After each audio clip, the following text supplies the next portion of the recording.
The story I am telling today is from the Shahnameh, which is an epic poem about the kings of Persia. But this story is actually starts not with the king, but with a Pahalwan, a great warrior, Sam, who was a great commander in King Minochair of Persia in his army. And because he was a great commander, the king Minochair had gifted him land and gifts and horses and everything that a person could want. But one thing that Sam did not have was a child. And he really, really craved to have a child. And then he got news that his wife was expecting. And he could not wait for the day for his wife to give birth to their first child. And when he got news that his wife was in labor, he was ecstatic and so impatient, could not wait for news. And as soon as he got news that his wife had given birth to a baby boy, he ran to the women's chamber and to the crib where his son lay. And this child was perfect, except the child had skin and hair as white as snow. And when Sam saw this child, he fell to his knees and he raised his arms and he asked Ahura Mazda. He said, Ahura Mazda, great wise Lord, what have you done? What sin have I committed that you have given me a demon child?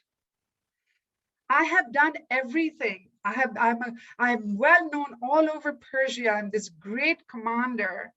But what sin have you are you punishing me to bestow upon me this child whose skin and hair is as white as snow and unlike any that people have seen? What will people say about me? And so ashamed, Sam wraps his child in swaddling and rides to the north where the Alborz mountains are and leaves his son there. And on top of the Alborz mountain is a Shahmurg, a mythical bird. The Shahmurg with its gold beak and red and gold wings and claws like a lion, so strong that it could hold a whole elephant and lift a whole elephant in its talons.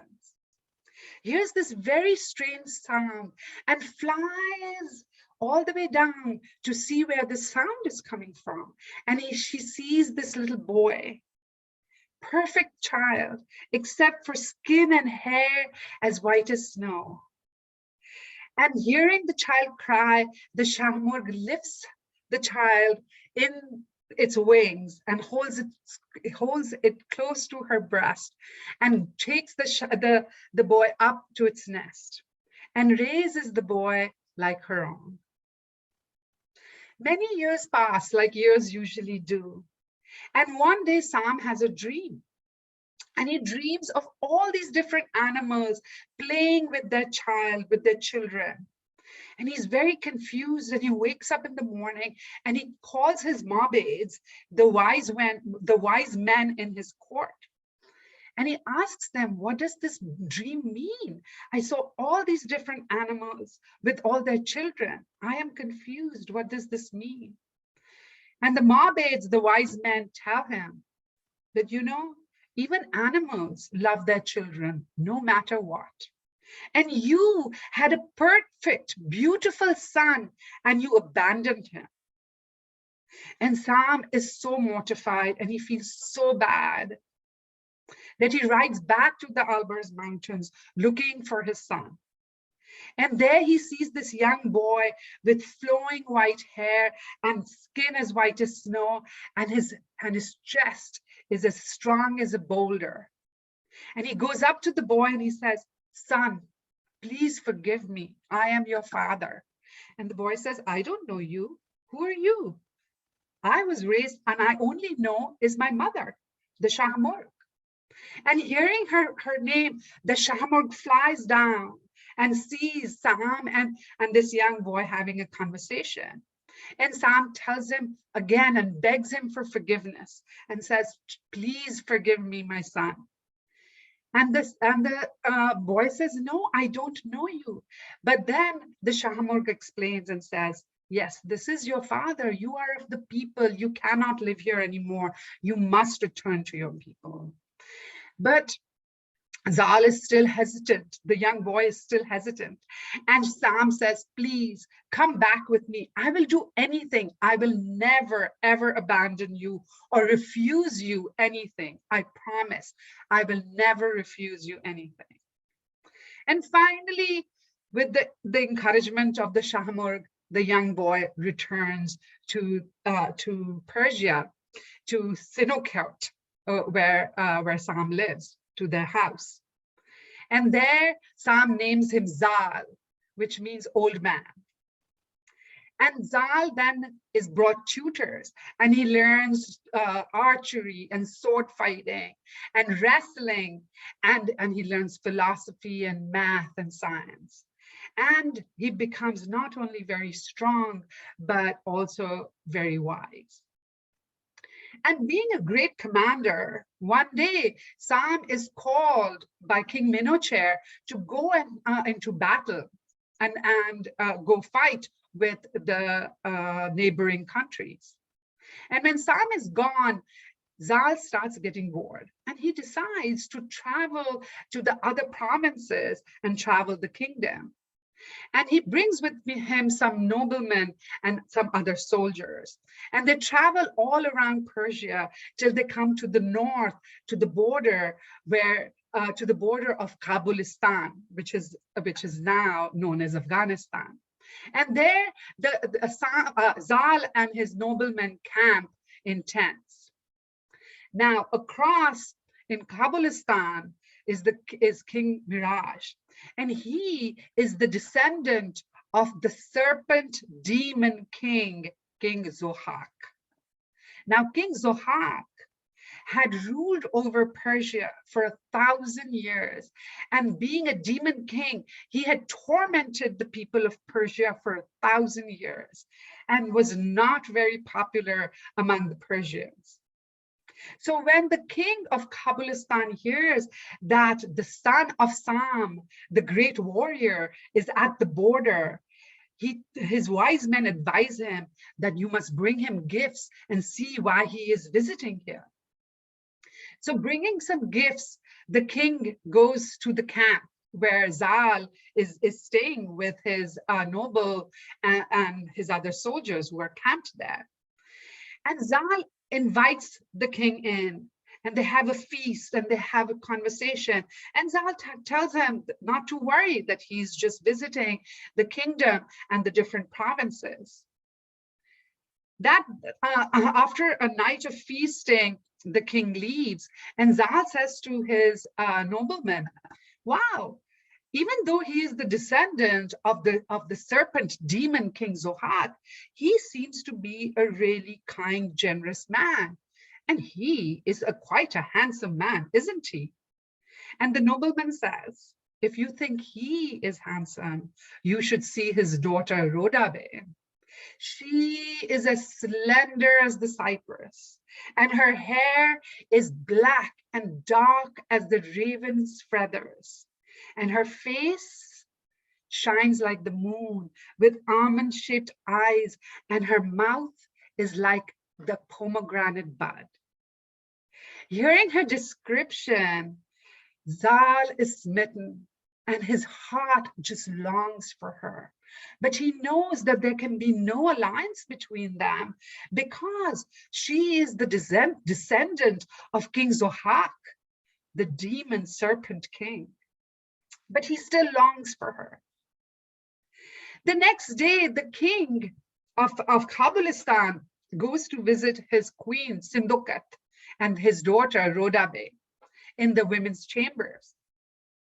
And there the queen asks him, so how is this son of Sam, the great warrior, the boy with sage hair, the sage's hair, white hair like a sage, is he fit for a throne or is he fit for a nest?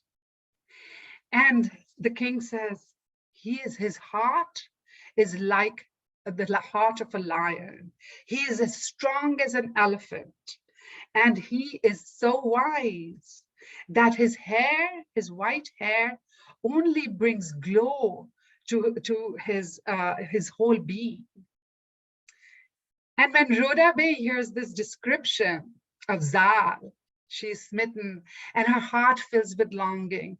But she knows that there can be no alliance between them, because if the king of Persia, King Minochair, hears of it, he would be so angry that there would be no doubt that he would send an army to attack Kabulistan and her people would be in danger.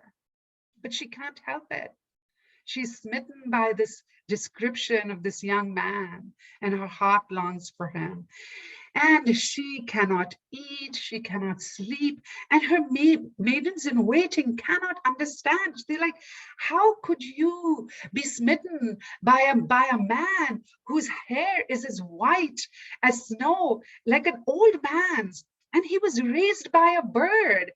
What is so attractive to you about him? She says, I cannot explain, but my heart just longs for him. And not being able to see their princess in such despair, the maidens decide that they will go to the camp to really see what is so wonderful about this Zal. So they go to the river across which Zal's camp is, and they pretend to pick roses there. And Zal sees these maidens and he asks his page, who are these young women? And the page says, these are Rodabeh's maidens in waiting. And from his treasure, Zal picks a diamond and he tells his page, go and give this to the maidens and tell them this is a gift for Rodabeh. When the maidens see the diamond, they just are not impressed at all. And they scoff and say, this diamond, this is nothing. This pales in comparison to the beauty of Rodabeh. Having heard this, Zal cannot bear it anymore. And he goes up to the maidens and he says, what can I do? I want to see her. How can I meet her? How can I see her? So they say, well, tonight, when it is dark, come to the palace at the other side of where the big tower is, the tall tower, and wait down there. And you will have a glimpse of Rodabeh. And and the maidens return to the palace, to the castle, and they go and give the news to Rodabeh that that night Zal is going to be visiting. And that night, after all the doors are closed and all the doors are locked and all the keys are put away, Zal comes to the bottom of the tower and waits. And soon enough, Rodabeh comes to the window and she says, welcome. I am so pleased to meet you. And Zal says, you are too far. I want to be near you. And Rodabeh lets down her long dark hair down from the tower window and asks him to climb up the tower using her long hair. And he kisses her hair and says, I cannot climb this way. It would hurt you. And he takes out a rope and with one swing throws the rope to the top of the tower. And in one leap, he climbs that rope and is right beside Rodabeh. And when their eyes meet, that is it. They have fallen in love. And they spend the evening together talking and telling each other stories and playing chess. And when morning comes, Zal leaves the same way that he had come. And during the day, they send each other notes and gifts. And during the night, Zal returns to the tower and climbs up the tower to be with Rodabeh. And this goes on for a few days. And they know the danger that they both are in. Because after all, Rodabeh is the descendant of the king, the demon king, the serpent king, Zohak. And King Minucher would never give permission for their alliance. But Zal promises Rodabeh and says, I will write to my father today, and I will remind him of his promise, and I will tell him that it is only you that I will marry. So sure enough, and true to his word, Zal writes to his father Sam and tells him about and describes the beauty of Rodabeh and how he has fallen in love with her, and it is only she that he will marry. When Sam receives the letter, he is in a fix. If he says no to Zal, he will break his promise.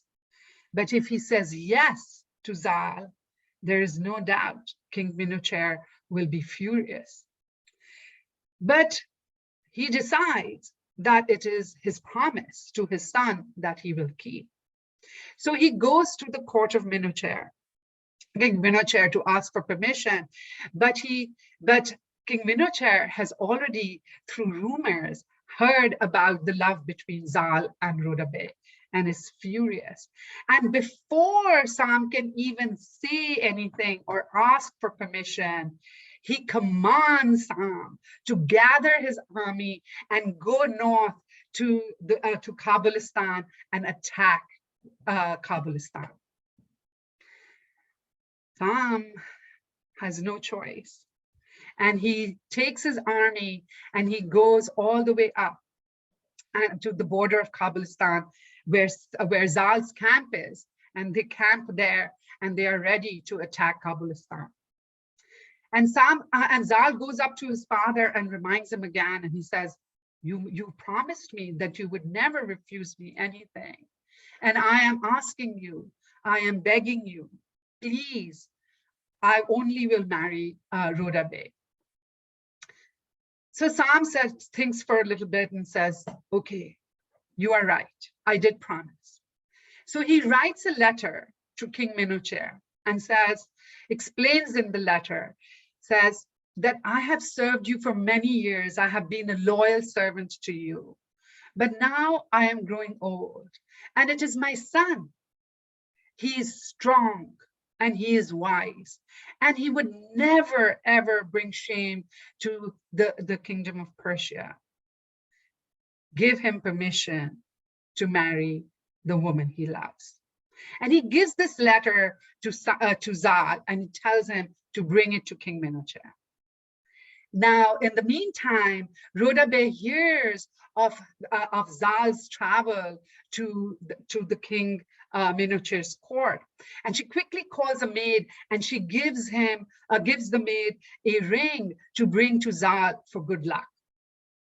But before the maid can leave, she's caught by some guards, and they think she has stolen the ring, and they bring the maid to Sindukat's chamber, the queen's chamber. And the maid there pleads and begs and promises the queen that she has not stolen that ring, but the maid will not betray Rodabeh's trust. And even though the queen asks her over and over again, the maid will not divulge where she got the ring from, but promises the queen and begs for mercy. The queen recognizes the ring and asks that Rodabeh be brought to her chamber. And when Rodabeh arrives there, the queen says, I have raised you to be truthful and noble. What shame are you bringing to our family? What is this? You must tell me. So Rodabeh agrees and tells her mother about her love for Zal and how Zal and she had been meeting in secret and sending each other letters and notes and gifts. And when Sindukat hears this, she is furious and she orders Rodabeh back to her chambers and tells her, do not leave from there. You are to be in your chambers and not leave. Now, the king, having heard of the great commander Sam having arrived with an army at the border is now frazzled, and he runs to his queen and says, I don't know what to do. Why is this commander Sam here? Is he here to attack? But what have we done? Why has King Minochair sent his army? And Sidduket tells him that it is because Zal and Rodabeh have fallen in love. And the king is desperate. He's like, there is no way that if Sam attacks us, that this will be the end of our people. There is no way I can defend my people. And then he says, you know, the only chance we have is that I take Rodabeh to Minochair's court and in front of him behead her, so that he sees, King Minochair sees that it is not our doing, and that is the only way I know to save our people. And Sidduket says, no, just wait. Give me 24 hours to think of something. I will not sacrifice my daughter. So the next morning, Sidduket, from her treasury, takes jewels and gems and jewelries and carpets and from her stables, horses, and comes to Sam's camp and asks for an audience. And Sam, looking at all these gifts, says, I cannot accept them. I don't even know who you are. Who are you? And why are you here bringing me all these gifts? And Sidduket, the queen, says, I will tell you, but first I have a question for you. Why would you attack and kill innocent people? What have we done? What wrong have we done? And Sam says, you are right. I promise I will not hurt anyone who is innocent, but you must tell me who you are. And having the promise, Sidduket then tells him that she is Rodabeh's mother. And Sam says, is your daughter as beautiful as I have heard? And the queen replies that I hope that it is one day when she is your daughter-in-law that you will get to see her. And then Sam tells Sidduket that she must go back and let her husband, the king, know that Zal is actually on his way to King Minochair to ask for permission for him, Zal, and Rodabeh to be married. Now, in the meantime, Zal has now arrived at the court of Minochair. And he brings this letter that his father Sam has written to the king. And the king reads the letter, but will not give an answer to Zal. And he tells Zal, you have traveled a long way. Why don't you rest? We will talk in the morning. Zal, having no other choice, because after all, it is the king's command, he goes and rests. And in the meantime, King Minochair calls his Mobids, his wise men, and he tells them, what kind of alliance will this be between the descendant, the granddaughter of a demon serpent king, and a child raised by a bird? Go and look at the stars and come back and tell me, what kind of disaster is this going to bring on my kingdom? The next morning, Zal returns to the court and asks for audience to speak to the king and get permission. And the king sees him and says, you have come from so far, and you are the celebrated son of this great warrior, Sam. We must have a feast and celebrate, and there will be a big feast tonight. And there is celebration and feast. And again, Zal does not get a chance to speak to the king and ask for permission. That night, the Mobids, the wise men, return to the king and tell him that we have looked at the stars and we see that the alliance between Zal and Rodabeh, there will be they will have a son who will bring much glory to Persia and to your kingdom. So the next morning, when Zal returns again to ask for permission, Minotaur says, well, I have heard your plea, and I have read your father's letter, but I must decide whether you are worthy and as strong and as wise as your father says you are. So the king sits on his throne and the games begin to challenge Zal's strength. And first there's archery, and Zal throws his arrow straighter and furthest than any other archer. So then there is spear and spear fighting, and Zal throws his spear with such strength that it pierces 3 shields all at once. Then the wrestlers are brought into the ring, and one by one, Zal defeats each Pahalwan, each wrestler, even those that had not been defeated before.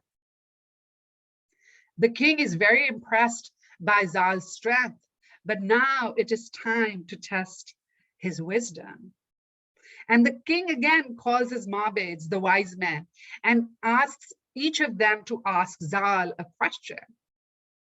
And the first wise man asks Zal, and he says, there are 12 slender cypress trees, and each of them have 30 branches. What are they?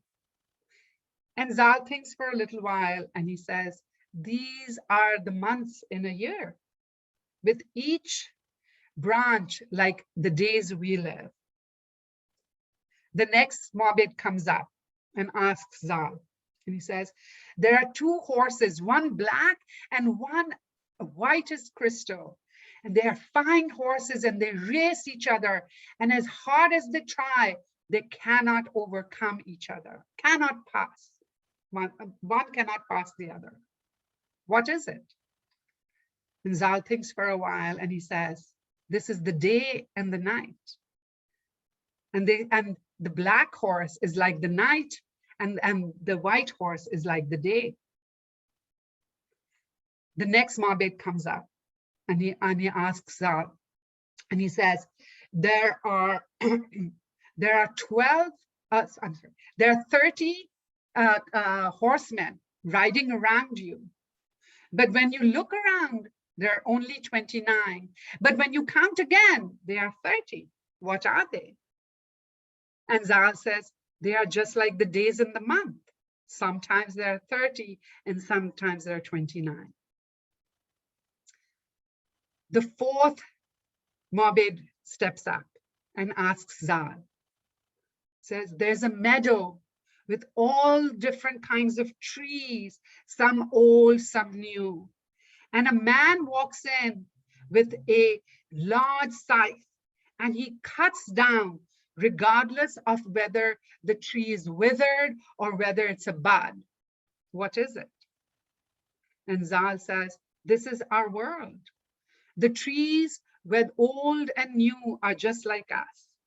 And when death comes, it does not discriminate whether we are old and withered like the tree or young like the bud. The final mabed, the wise man, steps up and asks Zal. And he says, there's a beautiful city, lively, with gardens and fountains. But the people leave that city to go live in the desert. And they live in the desert, they build their homes there. But one day an earthquake comes and ruins everything and destroys everything. But when the people return to find their beautiful city, they cannot find it. What is it?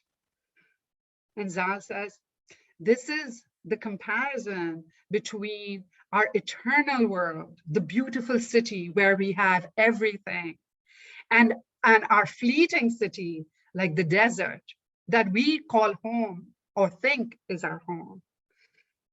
But when our fleeting world is no more and we think of and desire to go back, our eternal world may or may not be there. Having heard these answers, King Minucher is so impressed by Zal's wisdom and strength, and he embraces him and says, "You are worthy of being the son of Sam, and I give you permission to marry Rodabeh." Zal climbs onto the fastest steed he can find and rides all the way back to Kabulistan. And there, Rodabeh and Zal are married, and their wedding lasts for 7 days and 7 nights. And as the wise men had predicted, through their union, a son is born who brings much glory to Persia. But that is a story for another day.